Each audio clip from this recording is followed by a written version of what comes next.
Okay, Tom, so just for starters, 4 fingers, 4 frets, not letting your fingers buckle like that. So before you undertake any of the stuff on our pages, why don't you just go back and play some like stuff you usually do in good thumb juxtaposition. Just being sure you use 4 fingers for 4 frets and use your fingertips to fret, not the floppy down. And let's be aware of that thing that was happening when you got to the, so let's take this pentatonic rocks I showed you, 2 notes per string. You were going your pinky there and there only, which is a product of your hand doing this back there versus just staying in the same juxtaposition and having it change a tiny bit when you get to the high strings rather than a shit ton. So stop, do that. And then, the patterns we're learning, it's just literally, I'm at the 2nd fret, which is the thing in parentheses, meaning boom, boom, boom, boom.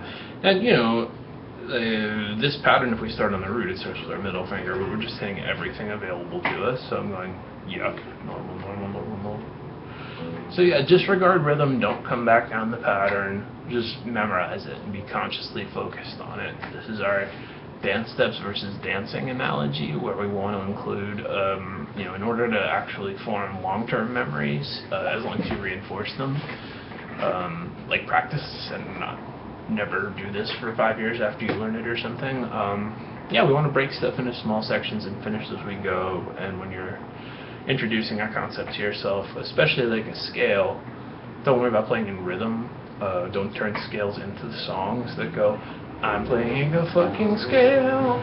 That's, it's like, we're just going, okay, I'm showing myself this hand movement, consciously focused on what you're doing, and then going, that's the thing that matters. And if you like, you can go, because it's sonically satisfying. But, and I just mean there is a period of time when you're memorizing it where you think about it that way, and then you spend the rest of your life interacting with it, playing in rhythm and going up and down the scale as your default and so forth. But we're just talking about the part where you learn the dance steps, which trying to play the scale in rhythm and up and down it when you're still memorizing it, that's like trying to dance at the same time as learning the dance steps.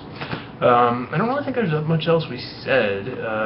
We're just like it says on the back of the page, you're trying to learn all these fingerings, and then really quickly you'll be able to point to where the root appeared on the bass strings, which is going to be the same when we switch to other keys. Like I was saying during the lesson, pattern number 1 has the root right there. And we played the C major scale, however we look at it, no sharps and flats, that worked. If I pick some random fret and play it, it's going to turn out that I was in this key, in this case F. So, we're thinking about hand movements right now, and thinking about scale degrees and intervals is going to be something. So we're just answering the question, which dots do I hit? And then we answer the much more interesting question, okay, but what do I play? The one is like a 3-hour process, one is the rest of your life. There you are. So yeah, you're just learning them, and just really be sick good at the first 2 before you even try the 3rd one. Just keep finishing as you go. Don't move on prematurely. Don't do a thing where you start looping it or turn it into a song or anything. And I'm not reacting to anything you personally did, just kind of troubleshooting typical human psyche stuff. So that's kind of what we talked about today.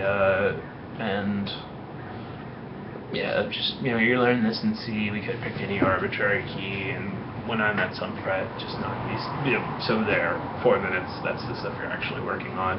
Peeking behind the curtain at Wizard of Oz. When I'm at some given fret, I'm just going, I want to play an A. There's A major. There's A. Okay, I'm gonna play pattern 3, which is the same one we learned here, where we had the root in this position. And you had a big brain fart around like, where's the 7th fret? What does 5, 7, 8 mean? So the first 2 fingerings are like big reachy things. Then we get 5th fret, which means bank, bank, bank, bank.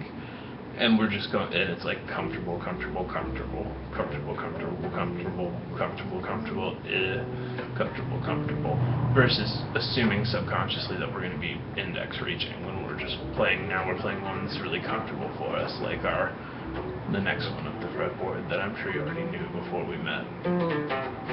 Anyway, that's what we're doing. So when you're thinking about technique, think about it while you're not memorizing the scales. When you're thinking about memorizing the scales, if you notice your knuckles buckling, just, you know, try to be myopic and not feel like you have to start over or whatever. If what you're working on is how do I point at these dots, I can't emphasize enough. I'm playing these scales in rhythm because I actually know how to play them because I learned them at some point. Right now you're just showing yourself hand movements. Anyway, good stuff, good check-in, looking forward, do well.